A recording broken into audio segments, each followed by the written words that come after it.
Shalom bana na nzambe. Totoni nzambe botondi pona mokolo ya lelo azopesa biso. Pe totoni nzambe botondi pona opportunité azopesa biso ya kopartager lisusu liloba na yo. Liloba na ye. Alors, na toni bino pe botondi, bino ba bozo continue kolanda biso. Et pe po eza pona bino nde tozosala ba vidéo oyo. Alors à chaque fois que tozomona ke bozolanda ngo, ezopesa biso makasi, ezopesa biso courage toko bana kosala yango. Alors lelo na ye pona ko continuer thème tobandi fois passé, tobanaki fois passé. Thème yango ezali qualification na yo, disqualification na ngai. Qualification na ngai, disqualification na yo. Na yango tika ete to tambola elongo, tika ete to sungana. Tika ete to sungana na esika ya kosala ba compétition o ezanga tina. Alors lelo tozoko ba na même thème wana. Alors sans plus tarder, na kosenga ete to sambela et bon pour to bana ba tango oyo. Nzambe tata mokeli ya likolo pe na se totondi botondi pona mokolo lelo. Totondi botondi pona grâce ozosalela biso. Totondi botondi pona makasi osopesa biso na mokolo oyo ya sika. Pe opportunité osopesa biso toka bolo susu liloba na yo. Totondi botondi pona ngo na kombo na Yesu Kristo. Pe to recommander ba moment na kati ya maboko na yo. Tika ete molimo monomo santu tika ete to diminuer pe molimo monomo santu ezo contrôle nyonso na kombo na Yesu Kristo. Na kombo na Yesu Kristo zala alpha pe omega na kombo na Yesu Kristo. Lobela biso nzambe na ngai pe fongola matoi pe mitema na biso te ba koyoka pe koyamba liloba na yo na kombo na Yesu Kristo. Nzambe tata na pameli molimo nyonso ya confusion ya distraction na kombo na Yesu Kristo.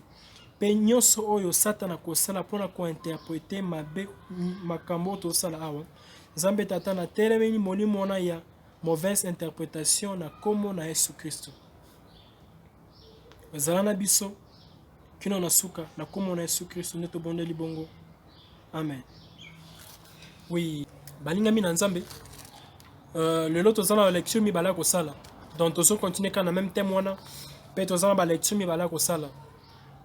Lecture liboso tozala na livre ya Genèse, Genèse 48. Kobana premier verset kino 6e verset. Bokolimi sanga pona makelelo ezosalema aux alentours awa. Eza pona naza libana ndako naza na kati ya ndako te. Ndenge na bane koloba lecture liboso tozala na livre ya Genèse, Genèse 48, kobana verset liboso kino verset kino 6e verset. Pe lecture ya suka tozala ngo na livre ya Luc, Luc chapitre 1, kobana 34 kino 38e verset. Alors sans plus tarder tout ça la lecture na biso liboso. Ouais, ils ont na buku ya Genèse, Genèse 48.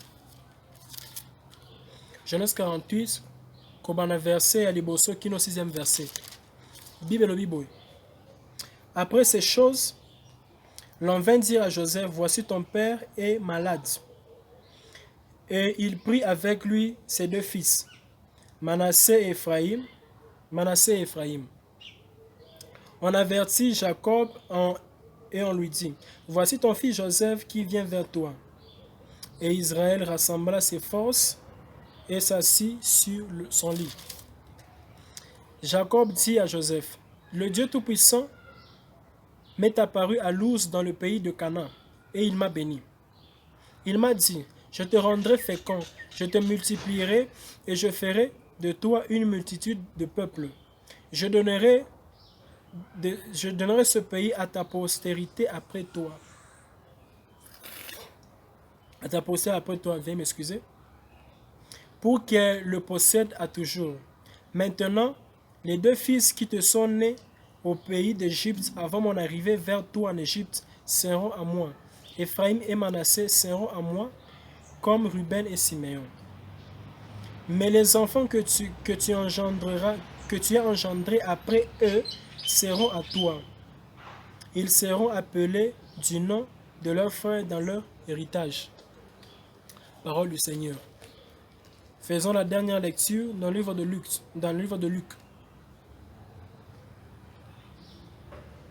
Luc chapitre 1.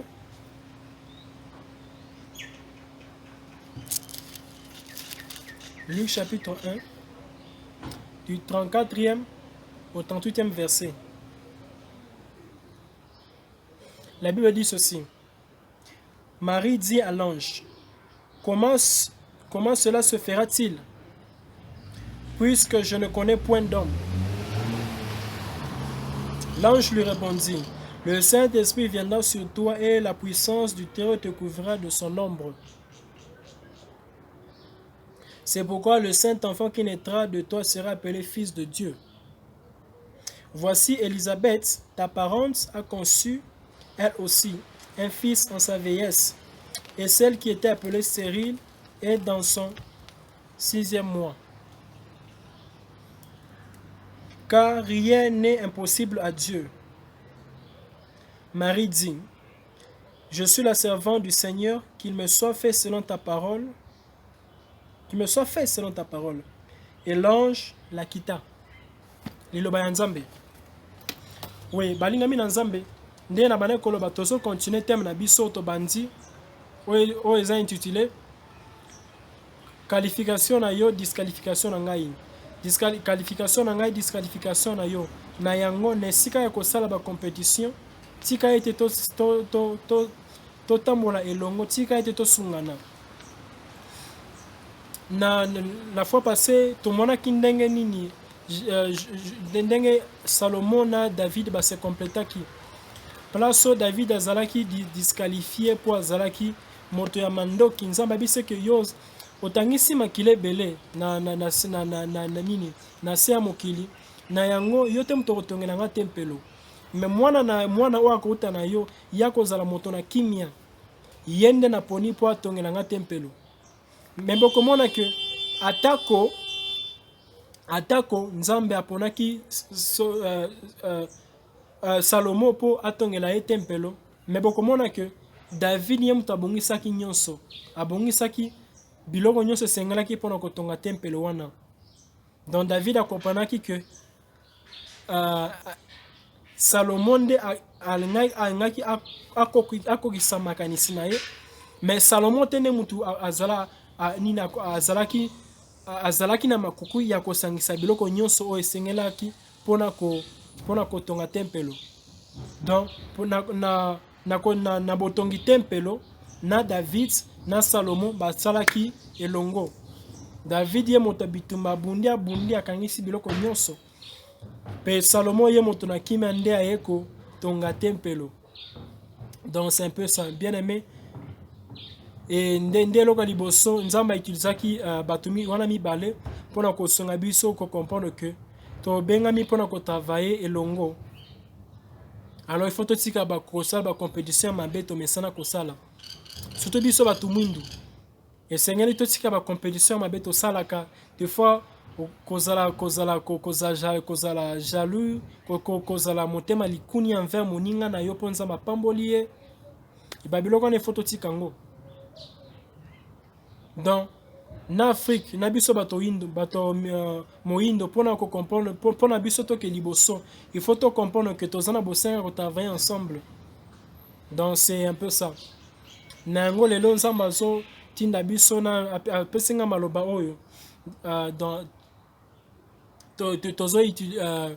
tozo utiliser premièrement lecture à liboso to sali na nini na buku ya Genèse chapitre 48. Nesika tomoni Jacob, Joseph na bana nemi bale Ephraim na Manassé.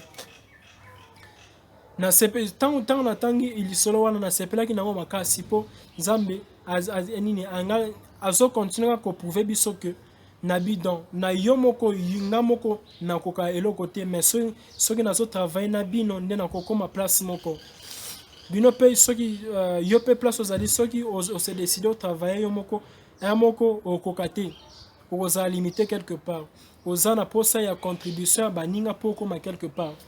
Ndeo to somona na lecture liboso to sali na nini na livre ya Genèse.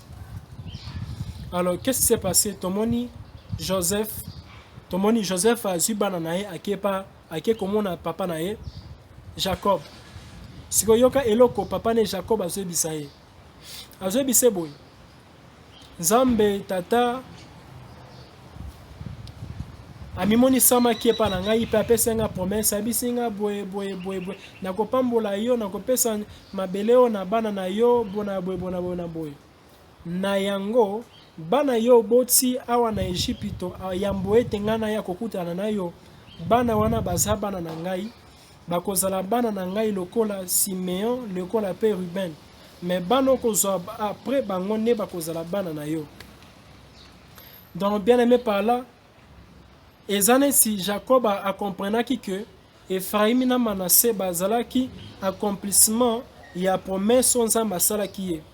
Donc bien aimé dans le Seigneur, c'est pourquoi il faut tout tika kosala ba compétition po na cause la accomplissement ya promesse ya nzambe na kati ya bomoi na yo pe yo pe kozala accomplissement ya promesse ya nzambe na kati ya bomoi na ngai. D'où il faut tout tika ba compétition ya mbe otomesana kosala pe to comprendre que tozana posa kosala pour travailler et longo pour nakoma esika moko. Oui bien aimé dans le Seigneur, des messages nzambe azopesa nga na kopesa bino na mokolo na lelo. Il faut totika ba compétition ya mabeto mesana kosala peto yekola ko travailler elongo. Peto yekola ko travailler elongo de façon ya komona manifestation ya bénédiction na nzambe na kati ya bomo na biso. Donc bien aimé, ceux qui aussi longtemps que Ephraim na Manassé nano babotami te, donc quelque part ezaneti que bénédiction ya nzambe na kati ya bomo ya Jacob nano se manifesté pleinement te. Oui, bien aimé, par là, tu comprends que aussi longtemps que nous comprenons l'importance de bâton nzambe pembeni na bino. Par là, bénédiction nzambe na kati ya bomo na bino et que se manifester pleinement te. Bozana posa ya concours ya bato ebele pona kokoma esika moko. Donc bien aimé dans le Seigneur, des messages nzambe azoti na ngai na faire comprendre biso. Bolimbisi. Des messages nzambe azotinda azopesa ngai pona pesa bino de façon à ce que tu comprendre que tozana bosenga ya ko travailler ensemble totika ba compétition mabeto mesana kosala. Donc bien aimé, aussi longtemps que Ephraim na Manassé na babotamite, donc quelque part c'est comme si bénédiction ya José ya Jacob nanu et se manifester pleinement te. Nde siko par là to comprendre que bato ba mesana kozala na jalousie bato ba mesana kozala na likunya envers bandeko na bango envers bato nzambe ache pemei na bango bato wana ezali ti bazana vision ya muke ya vie.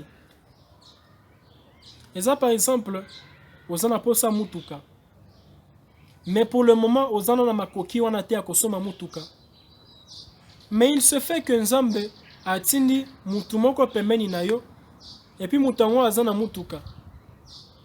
Alors yo so comprendre te que il faut que travailler na mutu wana elongo nde okotombe na piège ya kozala motema likunya envers mutu wana kolinga kosala nyonso mpona kodiminuer mutu kolinga kosala nyonso mpona kolobela mutu kolobele mabe mpo yo nayebi te po yo obima mutu malamu ya bima mutu mabe. Donc c'est ce qui se passe lorsque donc eza neti kozala na vision moke lorsque tozo comprendre te que bato nzambe atie pemei na biso eza mpo na biso totravaille na bango elongo mpo tokoma esika moko. Donc kozala neti donc bato bazala na jalousie facile, convier facilement, convoitise moko facile, eza neti bazala vision mokuse ya makambo, bazala vision donc bazala vision mokuse na ndenge bamonaka nzambe. Na ndenge nzambe asalaka makambo na ye nzambe akeli biso mpo totravaille elongo. Alors soki tocomprendre yango nde tokotika kosala bacompétition. Jacob apamwamaki mais aussi longtemps que Ephraim na Manassé nanu baye te bénédiction ya Jacob eko se manifester pleinement te. Oui bien aimé biso nyonso ndenge tozali topambwami Pourtant on s'amakela ki Adam na Eva apambola ki bango. Donc biso na kouta lokola biso nyonso toza to uti epa na Adam na Eva. Dans d'office biso nyonso toza ko pambwama. Mais ce il se fait que ezana bisika moko ngai na kokoma te mais yondo kokoma. Ezana bisika moko yo kokoma te ngani na kokoma. Alors biso ne faut comprendre yango peto yekola kosala musala elongo. Bolimbisi. Il faut te comprendre yango de façon ya koyeba ko travail elongo. Compétition bon, des fois compétition ngana mona compétition et même biso quelque part ceux qui ont ça la compétition de façon que mutu na mutu appelle ça meilleur de soi. Donc meilleur donc le meilleur aux anango. Mais ceux ça ko ça ba compétition de façon ya ko boma muninga ko envier muninga. Moi je me rends compte que biloko na za esikate. Ils ont litomba puisque nous sommes akeli biso tout travailler ensemble. Imaginez donc imaginez scénario oyo. Joseph Mutaboti Ephraim na Manassé. Maintenant sikoyo Jacob azobise kete Ephraim na Manassé baza bana na ngai. En d'autres termes, Joseph azalaki ndeko ya bana na ye. Donc Joseph azalaki frère ya Ephraim na Manassé pour Jacob azala tata na bango. Moni bato basana vision la vision monene ya vision ya monene ya Nzambe. Batona bazalaka ba jaloute, batona basalaka jalousie, batona baluka toujours que travailler ensemble. Yeah. Baluka concours ya batebele pona ko ke musika na vie. Donc c'est un peu ça. Dans Ephraim na Manassé, Jacob a considéré bango lokwa bana na ye puisque ba amoni que ezana kati la bangonde Nzambe azo accomplir promesse au asalaye. Donc c'est un peu ça bien aimé dans le Seigneur. Et Seigneur il était tout comprendre que yonangai to Seigneur to travail elongo. To tika ba compétition to mesana ko sala to changa mupanzi et peut to travail elongo pour na komona manifestation ya Nzambe na bomoi na biso. Et puis naza parmi bato ba ko bandimaka que nazana posa ya koboma yo te, nazana posa ya kodiminuer yo te, nazana posa ko détruire réputation na été pona mata. Par contre nazana bosenga na ya ko travailler na yo po ezana eloko moko nzama tia na kati na yo onga nazana ngote. Alors esengeli te na travailler na yo pona koma esika moko. Donc c'est un peu ça. Alors to qu'est-ce qu'on a lecture ya mibale o to sali. Na deuxième lecture o to sali qu'est-ce qui se passe? Moi, Angelou Nanzambe, aye pas Maria, pour qu'on puisse que okokoma na zemi pe okobota mwana. Alors, problème à Marie ezaki nini? Marie a le dit ah, tala ngayoyo nazana mobali te. Comment se fait-il que ngana okoma zemi pe na okobota mwana? Alors, qu'est-ce qui se passe? Angel donc pona Marie ezaki netika moko impossible. Alors, pour la qui sait que c'est impossible, Angelou a utilisé l'exemple de Elisabeth. Elisabeth a zié azalaki na mobali. Mais il s'est fait que, natango nyonso azalaki na mobali na ye, azalaki ekomba. Mais il s'est fait que, tango akomi koko, à tel point qu'il a pu concevoir naturellement, nde tango nzamba visité ye, peut à concevoir. Sikoyo, Nzambe a utilisé exemple wana. A utilisé exemple ya Elisabeth pour convaincre ou pour kondimisa ou pour sunga Marie andima azana kondima makasi que ya à concevoir. Donc c'est un peu ça. Donc Angelou a utilisé exemple moko ezaki a utilisé impossibilité moko pour prouver que impossibilité au mariage mon impossibilité wana ikoza la possible na Nzambe. Alors ceux qui mwanze na Nzambe il fallait utiliser exemple Elisabeth pour na kolakisa Marie que Marie okokuma pe zemi. Par là donc via Elisabeth et complété via Marie. Donc vie expérience Elisabeth et concourir pour na kopesa Marie kondima ke yepa akoki pe kokumba zemi. Donc bien aimé dans le Seigneur, par là tout ça comprendre que à un certain niveau dans la vie, à un certain niveau dans la vie, ceux qui osent na posa koyeba oyo nzambe akoki kosala na yo. Tala oyo nzambe osala na ba voisin na yo. Tala oyo nzambe asali na bato misusu, yango epe ekoki koencourager yo. Eza biloko mosusu eza peut-être impossible mpona yo, pendant que bato misusu bazalaki kuna impossibilité koleka impossibilité na yo. Donc il suffit juste otala vie na bango po ozwa pe kondima. Alors ceux qui vivent na bango oko utiliser ngo po epesa kondima. D'où compétition, kosala compétition eza na litomba te. Donc quelque part vie expérience ya Elisabeth ezoya pona ko encourager Marie na kondima. Et par là to conclure que to salema pona ko travailler ensemble. To salema te pona ko sala ba compétition ko bomana. La fois passée dans na Kinshasa, il y a un de mes frères Wazalaki, un de mes frères, un de mes aînés wa Kambanga pena na kati ya chorale. Na yoka ki ba empoisonné ki na musala pas à notre travail. Ça m'avait vraiment indisposé. Et c'est l'une des raisons pour lesquelles na sepela ki susute kotika na Kinshasa. Yango na zonga suboy. Oui, bien aimé dans le Seigneur. Aussi longtemps que tu comprends que nous avons besoin de travail et longo. Tu as adopté une attitude yamabe, attitude yamabe. Exemple ya malambu ekoki kola kisabiso que compétition za la bienté. Joseph asali ndoto. Nzamba la ki c'est grandeur. Mais siko bayaya na ye lokola bagomba comprendre kite lolenge nzamba sa atravaka na biso lolenge nzamba atravaka lolenge nzamba sala makambo na ye bakomi ko envier ti bateki na koteka ye.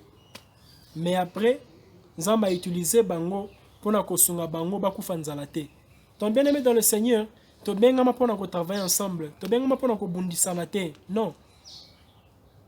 Yesu Christ abisi ba ekoli na ye nanda kwa tata nanga de bisika eza ebele. Soki bisika ezaki ebele te nanga na bisabino. En d'autres termes, bénédiction na ngai ekoki ko empêcher bénédiction na yo te. Bénédiction na yo ekoki ko empêcher bénédiction na nga te.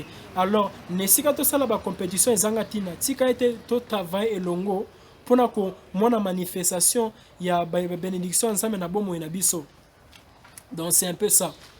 Marie azalaki na moi tembe. Andimi sama ki teke nzamba ko ko utiliser pona ko po abota po pona ye azalaki na mobali te. Alors nzambe angelo nzambe a utilisé exemple ya Elisabeth. Elisabeth ye kuta azalaki na mobali. Mais atikala ko zazemi te po azalaki ekomba. Mais na kibu mukolo na ye nzamba sungie akoma na zemi. Lesiko c'était angelo on a ezane ezalaki pour angelo ko yebisa Marie que moni yoso ikana yo c'est impossible. Mais talaka ya Elisabeth yekuta zaki na mobali mais atikala ko concevoir te. Mais alors soki ye akomi akoki ko concevoir c'est yo po ko concevoir. C'est yo po ko kipe ko concevoir. Donc bien aimé dans le Seigneur, des messages on zamba zoti na ngana pesa bino lelo. To salema pour ko travailler ensemble, to salema pour ko se compléter et non pour ko sala ba compétition.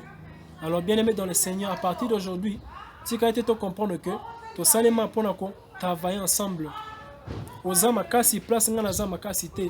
Place nga naza na bolembu, yo za na makasi. Place nga naza faible, place nga naza na botaou, yo za makasi. Et place yo za na botaou, nga naza makasi.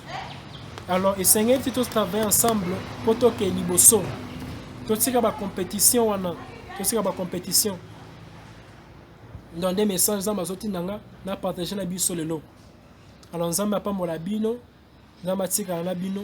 Zama asunga biso petika te molimo mosantu esunga biso ko na ko toto comprendre bien message on zama zoti na apesinga pona biso na mokolo lelo.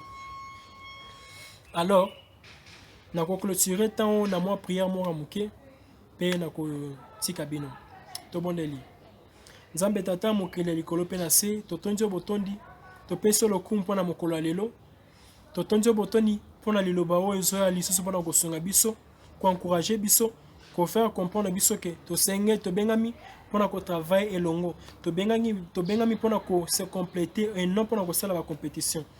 Nzambe tata na tonjo botondi pambola batono balandi yo, pambola nga pe mosali na yo, pe sunga biso to travailler elongo pona komona manifestation ya loboko na bomo na biso na komona Yesu Kristo.